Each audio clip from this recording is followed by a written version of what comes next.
Olá, bem-vindos a mais uma exploração aqui no nosso espaço. Hoje, o foco é uma peça central da nova Lei de Licitações, a 14.133, viu? As figuras do agente de contratação e da equipe de apoio. É uma mudança e tanto em relação ao que tínhamos antes, não acha? Nossa, sem dúvida. A nova lei mexe bastante com a estrutura, né? Ela centraliza muito a condução das licitações numa única pessoa, o agente de contratação. Bem diferente das comissões da 8.666. Exato, que era a regra antes, né?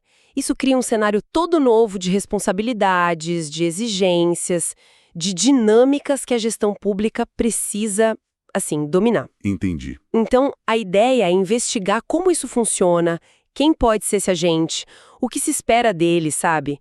E também o papel essencial da equipe que o apoia. Já tem até umas regulamentações saindo, como um decreto em São Paulo, tentando detalhar mais essa atuação. Ótimo. Então, o objetivo aqui é destrinchar isso, entender quem são esses atores, o que eles fazem, como são escolhidos e os desafios, as responsabilidades que vêm junto, né? Isso. Vamos começar pelo protagonista dessa história, o agente de contratação. Quem é essa figura, afinal de contas? Olha, a lei define o agente de contratação, lá no artigo 6º, como a pessoa que a autoridade competente designa, sabe? Dentro do quadro de servidores, para tocar o processo licitatório. Tocar o processo. Ele toma decisões, acompanha o andamento, dá o impulso necessário e basicamente faz tudo o que precisar para que a licitação corra bem até a conclusão, a homologação. Então é ele que está no comando da fase externa do processo. Isso, da fase externa. É uma mudança de paradigma mesmo, sabe? O poder de decisão que antes era da comissão, um colegiado, agora em muitos casos fica com um indivíduo só. Interessante. E a lei fala em servidores efetivos ou empregados públicos dos quadros permanentes. Isso é taxativo. Como fica, por exemplo, um órgão que não tem gente, falta pessoal efetivo, uma realidade super comum no Brasil? Essa é uma ótima pergunta, é um ponto crucial mesmo. A regra geral, que está lá na lei, é essa preferência pelos quadros permanentes. Só que tem uma palavrinha mágica ali. Preferencialmente. Ah, preferencialmente. Exato. Isso abre uma porta importante para a interpretação, né? O caminho tem que ser o da razoabilidade. Quer dizer, se tem servidor efetivo apto ali no órgão, a escolha tem que ser por ele. Certo. Agora, se for comprovadamente inviável, e aí entra a necessidade de uma motivação muito bem feita, bem fundamentada, Tem que justificar bem, então. precisa justificar formalmente, sabe? Protocolar direitinho, explicar por que não dá para ser um efetivo e ter o aval da autoridade máxima. Aí sim, nesse caso, a designação pode recair sobre um servidor em cargo comissionado, por exemplo. Entendi.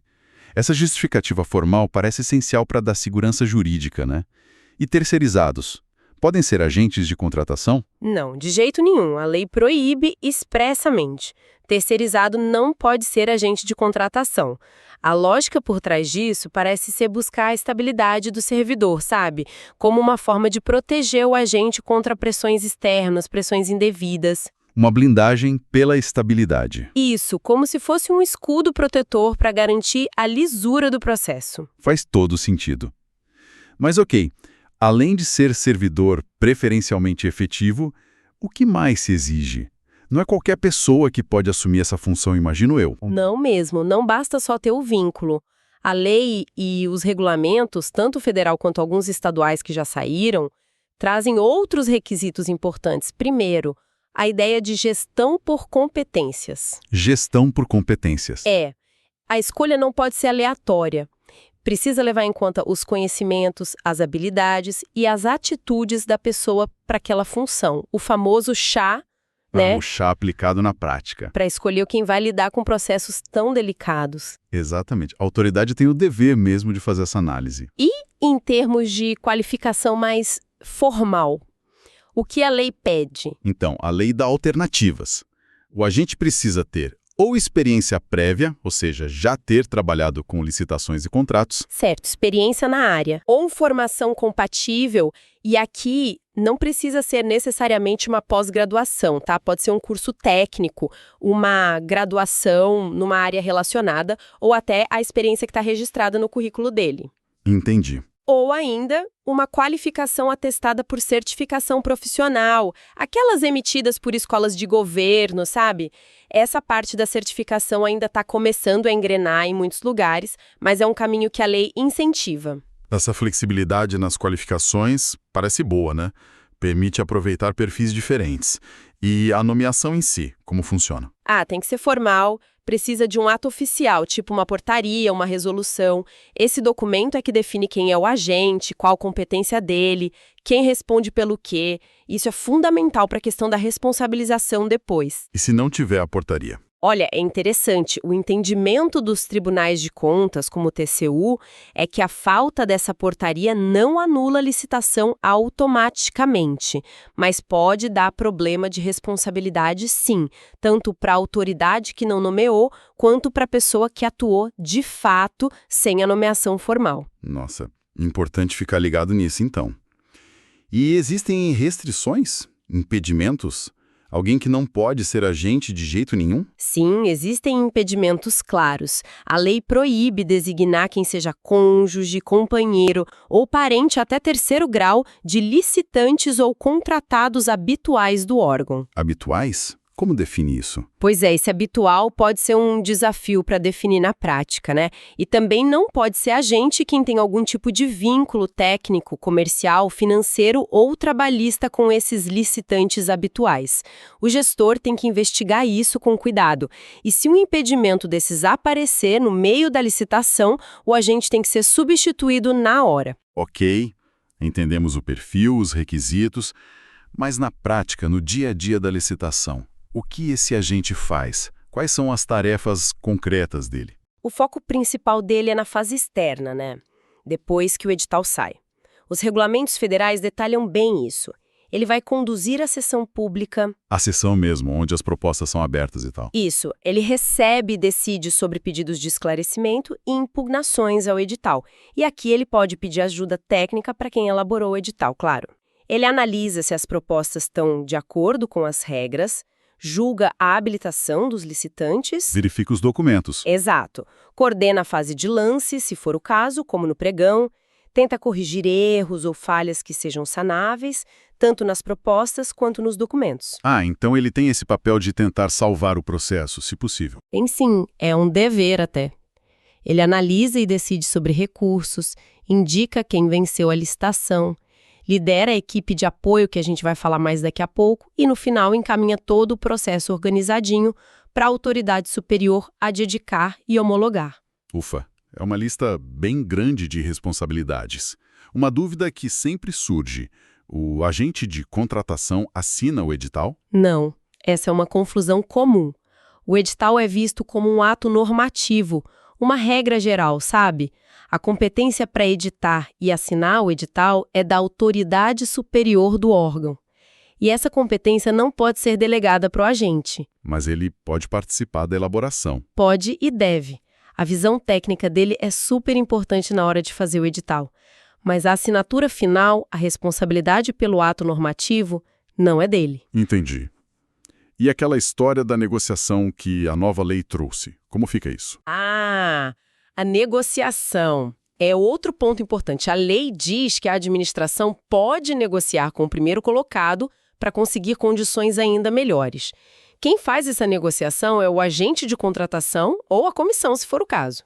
É um pode ou um deve. É um pode, mas que na prática, se houver margem clara para melhorar o preço ou as condições, vira quase um dever, né? Seria estranho não tentar. E isso exige que o agente esteja preparado, que conheça a técnica de negociação. Se o órgão não capacita seus agentes para isso, está perdendo uma chance e, de certa forma, falhando na gestão eficiente. Capacitação é chave aí, então. Certo. Agora, vamos fazer a ponte com uma figura super conhecida, o pregoeiro. Ele sobreviveu na nova lei? Ou foi substituído pelo agente de contratação? Sobreviveu. Firme e forte. A lei foi bem explícita quanto a isso. Tem um parágrafo lá no artigo 8º que diz claramente: em licitação na modalidade pregão, o agente responsável pela condução do certame será designado pregoeiro, sem tirar nem pôr. Ah, que bom saber. Então, na prática, qual a diferença real entre ser agente de contratação e ser pregoeiro? Porque as funções parecem muito, muito parecidas. E são mesmo. A diferença é basicamente o nome e a modalidade que cada um conduz. Pensa assim, agente de contratação é o termo mais genérico, o guarda-chuva. Ele é usado para quem toca as concorrências, os concursos, os leilões. As outras modalidades. Isso. Já o pregoeiro é o nome específico que o agente de contratação recebe quando ele está conduzindo um pregão, que é aquela modalidade para bens e serviços comuns, né? Certo. Mas as tarefas, as responsabilidades, o jeito de atuar, os requisitos são essencialmente os mesmos. A lei praticamente equiparou as duas figuras em termos de função. E uma mesma pessoa pode ser as duas coisas. Quer dizer, ser designada como agente de contratação para tocar uma concorrência e, em outro processo, atuar como pregoeiro. Isso não dá conflito? Pode sim, tranquilamente. Não tem nenhum impedimento legal para isso. São funções da mesma natureza jurídica, que é conduzir licitação, certo? Então não fere a segregação de funções, desde que sejam processos diferentes, claro. O ponto de atenção aí é outro. É garantir que o servidor tenha competência técnica para lidar com as particularidades de cada modalidade e que a chefia avalie se ele não vai ficar sobrecarregado, né? Porque aí sim poderia comprometer a eficiência. O TCU já até chamou atenção para isso em decisões passadas sobre o risco de designar servidor sem estrutura ou com trabalho demais. Entendi. Então, pensando de forma prática, talvez fosse até melhor designar a pessoa genericamente como agente de contratação. Aí ela poderia atuar em qualquer modalidade, inclusive como pregoeiro, sem precisar de várias portarias diferentes. Olha, essa é uma abordagem bem razoável, sim, e bastante prática, principalmente para órgãos que usam diversas modalidades de licitação. Simplifica a parte administrativa, né? Você designa a pessoa como agente de contratação e ela está habilitada a atuar tanto como pregoeiro num pregão, quanto a conduzir uma concorrência, por exemplo, com um único ato de designação. Parece uma boa dica prática. Bom, mas esse agente, seja com o nome que for, geralmente não trabalha sozinho, certo? Mencionamos antes a tal da equipe de apoio. Qual é exatamente o papel dela? Exatamente. O agente não está sozinho nessa. A lei prevê que ele será auxiliado por uma equipe de apoio. O objetivo principal dessa equipe é dar o suporte operacional e técnico para o agente durante a condução da licitação. Suporte operacional e técnico. O que isso significa na prática? Significa ajudar nas tarefas mais do dia a dia do processo. Por exemplo, auxiliar na análise dos documentos, verificar se tudo está conforme o edital, secretariar a sessão, preparar os documentos da sessão, coisas assim. É importante deixar claro uma coisa: quem toma as decisões e responde por elas é o agente de contratação. A equipe só apoia, a decisão é do agente. Isso, a não ser que fique comprovado, claro, que a equipe induziu o agente a erro com alguma informação errada ou análise falha.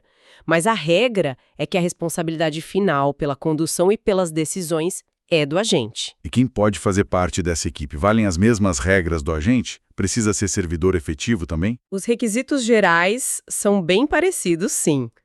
A lei fala que devem ser preferencialmente servidores dos quadros permanentes e precisam ter conhecimento ou formação na área e não podem ter aqueles impedimentos de parentesco ou vínculo com os licitantes.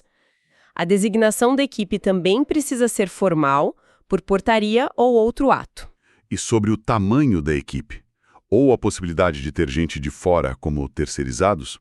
Aqui tem um ponto interessante e diferente do agente. Algumas regulamentações, como a de São Paulo que a gente mencionou, permitem que a equipe de apoio seja composta inclusive por terceirizados. Então, para a equipe pode? Para a equipe de apoio, sim. Essa regulamentação específica permite. Isso pode ser uma ajuda importante para órgãos que têm poucos servidores disponíveis, né? Quanto ao número de membros, a lei não define um mínimo ou máximo. Fica a critério do órgão. Exato. A decisão tem que ser baseada na complexidade da licitação, no volume de trabalho, se precisa de gente de áreas diferentes, como engenharia, direito, contabilidade. Pode ser uma equipe com uma pessoa só, se for uma licitação mais simples, desde que isso seja justificado.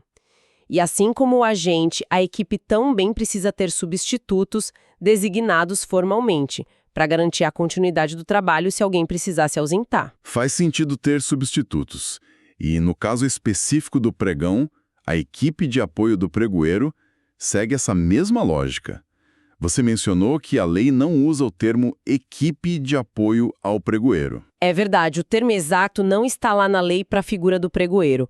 Mas a lógica é exatamente a mesma. Como a gente viu que o pregoeiro é, na prática, o agente de contratação que atua na modalidade pregão... Ele também precisa de apoio. Exatamente. Ele também deve ser auxiliado por uma equipe de apoio, conforme a regra geral da lei para o agente de contratação. A necessidade da designação formal, dos requisitos de qualificação, dos substitutos, tudo isso vale igualzinho para o pregoeiro e sua equipe. O objetivo é sempre o mesmo: garantir que o processo corra bem, de forma eficiente e sem interrupções. Perfeito. Agora, vamos entrar num terreno delicado, o lado da responsabilidade. Com tanto poder concentrado ali no agente, como a lei trata da ética e da responsabilização? Aquela história da segregação de funções parece ser um conceito central aqui, né? É absolutamente fundamental. A segregação de funções é um princípio básico de controle interno e a nova lei deu bastante ênfase a isso. A ideia é bem simples, na verdade: evitar que a mesma pessoa faça tudo, principalmente as etapas mais críticas ou mais vulneráveis a erros ou, até fraudes. Tipo, quem pede a compra não pode ser quem compra e quem fiscaliza depois. Exatamente essa lógica.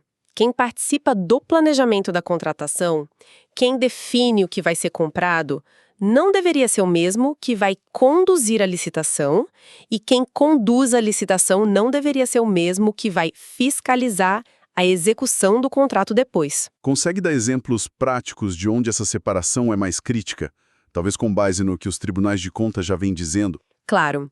O TCU, por exemplo, já tem várias decisões apontando como irregular a situação em que o mesmo servidor faz o estudo técnico preliminar ou o termo de referência, que são documentos da fase de planejamento, e depois atua como pregoeiro ou agente de contratação naquela mesma licitação. Isso é comum acontecer. Mas é considerado uma falha na segregação.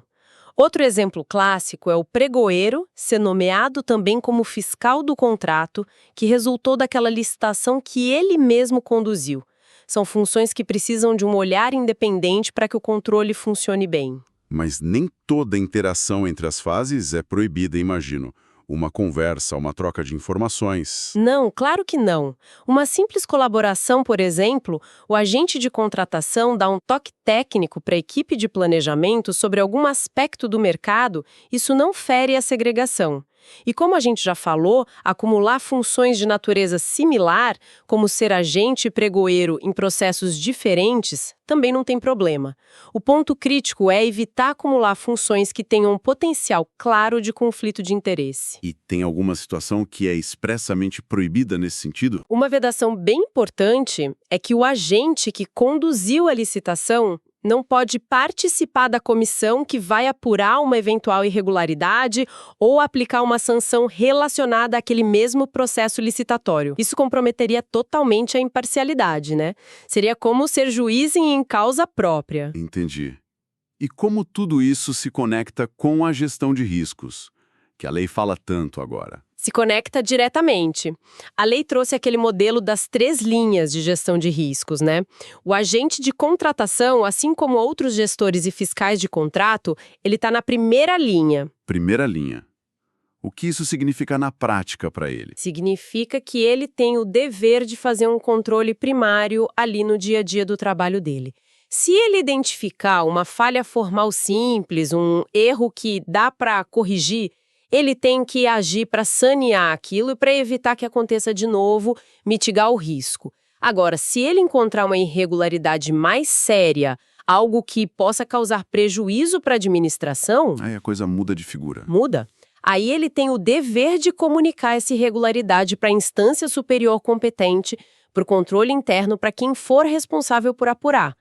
Mas, veja bem, ele comunica, ele não apura, por causa daquela segregação de funções que a gente acabou de falar. Ele identifica e reporta, mas não investiga o próprio processo que conduziu. Exatamente. É um dever de controle, mas dentro dos limites da sua função. E se o próprio agente errar, como ele responde por isso? Antigamente tinha um receio enorme, né? O famoso apagão das canetas, o medo de ser responsabilizado por qualquer falha. Esse é um dos pontos que mais mudou. E não só pela lei de licitações, mas também por causa de alterações importantes na lei de introdução às normas do direito brasileiro, a LINDB. A regra agora, tanto na LIND quanto reforçada na nova lei de licitações, é que a responsabilização pessoal do agente público só acontece em duas situações. Se ficar comprovado que ele agiu com dolo, Dolo é intenção. isso, a intenção de causar o dano ou de assumir o risco de causar, ou então se ele agiu com um erro grosseiro. Erro grosseiro. O que seria exatamente esse erro grosseiro? Não é qualquer escorregão, qualquer falha no processo, então. A LINDB define erro grosseiro como aquela falha óbvia, sabe? Manifesta, evidente, que não tem desculpa. É aquela que resulta de uma negligência muito grande, uma imprudência ou uma imperícia muito acentuada. Então é uma falha grave mesmo. É uma falha grave. Não é o erro comum do dia a dia que pode acontecer com qualquer um, mas sim algo que um agente minimamente diligente, cuidadoso, com conhecimento esperado para a função, não cometeria naquelas circunstâncias. Isso deve trazer um pouco mais de tranquilidade para quem está ali na ponta, né? Tomando decisões complexas todo dia. Existe alguma proteção extra se o agente seguiu uma orientação formal, tipo um parecer jurídico? Sim, a lei traz essa previsão importante. Ela diz que o órgão jurídico pode defender o agente que agiu estritamente de acordo com um parecer jurídico que era considerado vinculante para aquela situação. E essa defesa vale mesmo que ele já tenha saído do cargo. Ah, isso é bom. É um mecanismo que tenta dar mais segurança jurídica para o agente, né? Para ele poder tomar as decisões complexas que precisa tomar, desde que, claro, essas decisões estejam bem fundamentadas tecnicamente e amparadas por uma orientação oficial. Realmente parece um avanço considerável para a segurança de quem opera o sistema. Bom, trazendo tudo isso para a nossa conversa mais prática. Que situações do dia a dia do agente de contratação mostram bem esses deveres e poderes que a gente discutiu? Ah, tem várias. Por exemplo, aquele dever de sanear vícios que a gente mencionou. Se o agente pega uma proposta com uma falha ou um documento de habilitação faltando uma informação, ele não pode simplesmente sair inabilitando ou desclassificando se o erro for corrigível. Ele tem que tentar consertar primeiro. Tem. Ele deve tentar corrigir, pedir esclarecimentos, fazer diligências, dar oportunidade para o licitante arrumar. A ideia principal da nova lei é buscar a proposta mais vantajosa para a administração, superando esses formalismos que não agregam valor, sabe? Isso inclui até permitir que o licitante junte um documento que ele esqueceu de colocar lá no envelope inicial. Lembro que a lei antiga era bem mais chata com isso. Sim, a nova lei é bem mais flexível nesse ponto. Ela permite expressamente que em diligência sejam juntados documentos novos para complementar informações de outros que já estavam lá, desde que o fato que se quer comprovar já existisse na época certa, claro. Tipo um atestado de capacidade técnica que o licitante tinha, mas só esqueceu de juntar. Entendi, não pode ser para comprovar algo que ele só conseguiu depois. Exato. E também pode juntar documento para atualizar algum que venceu depois da entrega da proposta, como uma certidão. O TCU já até confirmou essa possibilidade de corrigir esses equívocos, desde que fique claro que a condição exigida já era atendida pelo licitante no momento que deveria ser. Bem mais razoável.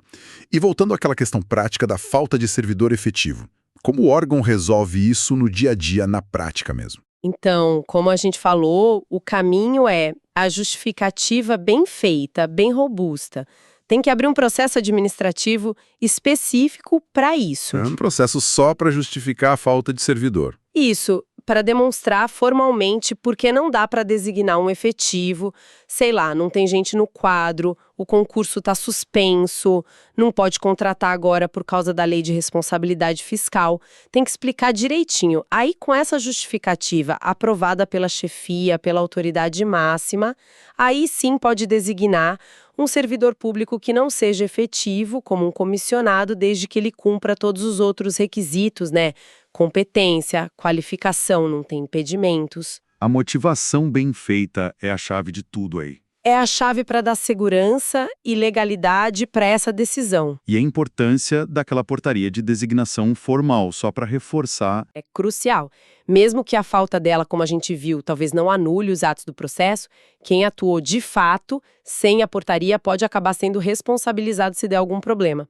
A formalização protege a administração porque fica claro quem é o responsável e protege o próprio agente porque delimita exatamente qual é a competência dele naquele processo. Entendido. Falamos também da negociação como um poder-dever. Como isso funciona na prática? O agente é obrigado a negociar sempre? Não é que ele seja obrigado em 100% dos casos, mas se existe uma margem clara para conseguir um preço melhor ou uma condição mais vantajosa com o primeiro colocado, a administração espera que ele tente negociar. É uma ferramenta para buscar mais eficiência, mas para isso funcionar ele precisa saber como fazer, né? Precisa de treinamento. Precisa se o órgão não investe em capacitar seus agentes em técnicas de negociação, como é que ele vai exercer bem esse poder-dever? Na prática, o órgão está impedindo o uso de uma ferramenta importante e, potencialmente, perdendo dinheiro público ou deixando de conseguir um negócio melhor. Faz sentido. E para fechar essa parte prática, a possibilidade de usar uma comissão em vez do agente único. Quando que isso é mais indicado? A lei permite que a administração escolha substituir o agente de contratação por uma comissão. Aí tem que ter, no mínimo, 3 membros qualificados em licitações que sejam consideradas mais complexas, geralmente quando envolvem bens ou serviços chamados especiais. E o que são esses bens ou serviços especiais? São aqueles que não são comuns, que têm alta complexidade técnica ou características muito particulares que exigem um conhecimento mais aprofundado de diferentes áreas para julgar. A decisão de usar comissão ou agente nesses casos é da administração, é discricionária, baseada na natureza do que vai ser contratado. E olha que interessante, o próprio agente de contratação pode fazer parte dessa comissão ou até mesmo presidi-la. Ah, então ele não é excluído nesses casos? Não necessariamente. Ele pode integrar a equipe que vai tomar decisão colegiada. Nossa, quanta informação relevante! Fica muito claro que o agente de contratação e a sua equipe de apoio são, assim, engrenagens fundamentais para a nova lei de licitações funcionar como se espera, né? A profissionalização, a escolha baseada em competência, a clareza das responsabilidades, tudo isso parece ser o caminho. Exatamente. A lei claramente aposta na eficiência e na integridade. E a forma de alcançar isso passa diretamente pela atuação qualificada e responsável desses agentes. A segregação de funções, a gestão de riscos que tem que estar incorporada no trabalho diário e essa responsabilização mais focada no erro grave ou na intenção. São mecanismos que tentam equilibrar a necessidade de agilidade com o controle e a segurança jurídica. E o apoio das outras áreas. Fundamental. O apoio de um bom jurídico que oriente preventivamente e de um controle interno que seja parceiro, que ajude a identificar riscos e a melhorar processos é indispensável nesse novo modelo. Não dá para deixar o agente sozinho nessa. Perfeito. Então, só para recapitular os pontos altos da nossa conversa. Definimos quem é o agente, vimos os requisitos para ser um, lembrando daquela nuance do preferencialmente efetivo, e da importância da justificativa, detalhamos a lista extensa de tarefas dele na fase externa, entendemos que o pregoeiro continua existindo e é basicamente o mesmo papel, só que específico para o pregão. Exato. Compreendemos também a função vital da equipe de apoio, que dá o suporte e até a possibilidade de ter terceirizados nela, dependendo da regulamentação, e discutimos bastante a nova lógica da responsabilização, focada no dolo ou erro grosseiro, a importância crítica da segregação de funções para evitar conflitos e as implicações práticas disso, como o dever de tentar corrigir falhas sanáveis e a maior flexibilidade com a juntada de documentos. Isso, acho que cobrimos os pontos principais. Para fazer tudo isso funcionar na realidade de cada órgão, o desafio é grande. Exige regulamentação interna adequada, exige investimento contínuo em capacitação e talvez o mais difícil, né? Uma mudança de cultura. Mudança de cultura. Uma cultura que valorize mais o planejamento bem feito, a gestão baseada em riscos e em resultados, e não apenas o cumprimento cego de formalidades que, às vezes, não levam a lugar nenhum. Excelente fechamento. E para quem nos acompanhou até aqui, fica talvez uma reflexão final, né? Pensando na realidade específica de cada órgão público, a gente sabe que cada um tem suas limitações de pessoal, de estrutura, às vezes até de cultura interna mesmo. Qual seria o passo mais urgente e, ao mesmo tempo, mais viável para realmente fortalecer a atuação desses agentes e das equipes de apoio, diminuindo os riscos nas contratações agora sob a nova lei? É uma ótima pergunta para levar para dentro de casa, para discutir internamente. Certamente não tem uma resposta única, uma receita de bolo, mas só de começar a pensar sobre isso, sobre onde estão os maiores gargalos e o que dá para fazer com os recursos disponíveis, já é um primeiro passo importantíssimo. Com certeza. Muito obrigado por essa análise tão completa, tão esclarecedora. Foi uma verdadeira imersão nesse tema que é crucial para a gestão pública hoje. Eu que agradeço o espaço para a gente conversar sobre isso. E a todos que estiveram conosco, muito obrigado pela companhia. Esperamos que essa conversa tenha sido útil e proveitosa. Até a próxima!